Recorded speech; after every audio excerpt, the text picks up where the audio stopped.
Hello folks, welcome back to Ranking Boss. Guinness World Record selalu mencatat aksi-aksi spektakuler manusia dengan rekor-rekor yang mencengangkan di berbagai bidang.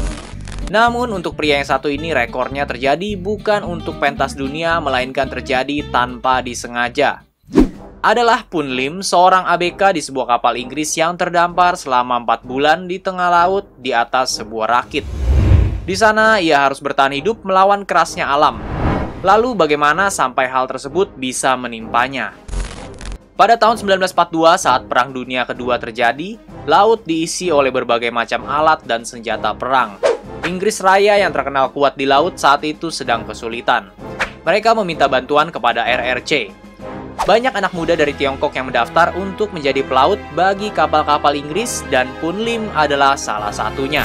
Ia mendaftar sebagai ABK di sebuah kapal dagang Inggris bernama SS Ben Lomond. Sebuah kapal yang tidak terlalu cepat namun mampu bermanuver. Ditambah lagi kapal itu tidak dilengkapi dengan senjata yang memadai.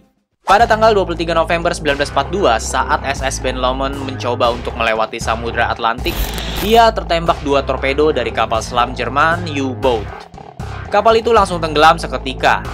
55 penumpangnya pun tertarik ke dasar laut. 11 dari mereka yang beruntung dapat muncul ke permukaan karena mengenakan pelampung, dan Poon Lim adalah salah satunya. Namun, 10 orang temannya tersebut terlebih dahulu diselamatkan oleh kapal yang melintasi daerah tersebut. Poon Lim pun tertinggal seorang diri di tengah Samudra Atlantik yang luas dan dalam di atas sebuah rakit. Rakit tersebut telah terisi bahan makanan, 40 liter air, serta kembang api. Namun jumlah tersebut tidak akan cukup bagi Poon Lim untuk bertahan hidup. Poon Lim sangat ketakutan karena dia tahu bahwa ia tidak mampu berenang sampai-sampai ia mengikat dirinya pada rakit tersebut agar tidak jatuh. Saat suplai air minumnya habis, ia sadar bahwa hidupnya berada dalam bahaya. Namun ia tidak panik. Ia menggunakan atap pada rakit tersebut untuk menampung air segar. Lalu ia pun sadar bahwa cadangan makanannya pun sebentar lagi habis, sehingga ia harus berpikir bagaimana caranya agar ia dapat tetap makan. Ia lalu membongkar senter yang ia miliki untuk mengambil kabel panjang di dalamnya, mencabut paku dari rakit dengan giginya, kemudian membengkokkannya agar seperti kail. Aman. Ia kini telah memiliki cadangan air dan makanan untuk memenuhi kebutuhannya, meskipun ia sadar bahwa memakan ikan mentah setiap hari itu sangat berbahaya. Namun, kita tidak punya banyak pilihan apabila ada di dalam posisi itu. Palingan, ia menjemur ikan tersebut untuk membunuh kuman dan organisme lainnya. Pinter juga.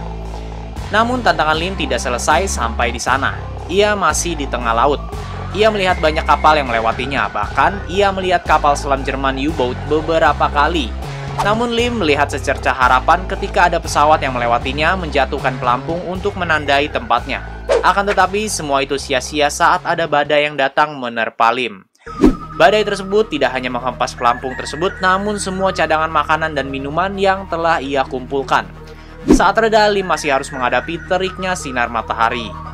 Ia hampir menyerah kalau bukan karena seekor burung yang hinggap di rakitnya. Dengan sisa tenaga terakhirnya, Lim menangkap burung tersebut untuk dimakan.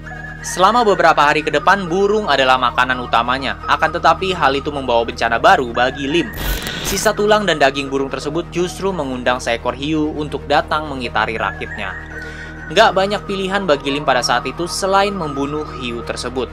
Ia memancing hiu tersebut dengan daging burung menggunakan kail buatannya. Hiu pun terpancing. Lim segera menariknya ke atas rakit. Yang terjadi selanjutnya adalah pergulatan Lim dengan hiu tersebut. Hiu lapar melawan manusia lapar, dan yang menang adalah manusia. Beberapa waktu berlalu, tiba-tiba Lim melihat air laut telah berubah warna, yang berarti satu hal, yakni Lim telah berada dekat dengan daratan. Daratan itu adalah Brasil. Ia lalu diselamatkan oleh 3 nelayan pada bulan April tahun 1943. Setelah dirawat selama 2 minggu di rumah sakit, ia siap kembali ke Inggris. Lim dianugerahi sebuah penghargaan medali dari kerajaan Inggris dan sebuah jam tangan emas dari atasannya sebagai hadiah. Nah, gimana folks? Apakah hadiah yang pantas bagi Lim menurutmu atas perjuangannya selama 133 hari terlantar di tengah laut? Kalau kamu suka dengan video seperti ini, jangan lupa like, komen, dan subscribe ya. Aktifkan juga loncengnya supaya kamu nggak ketinggalan video-video seru selanjutnya.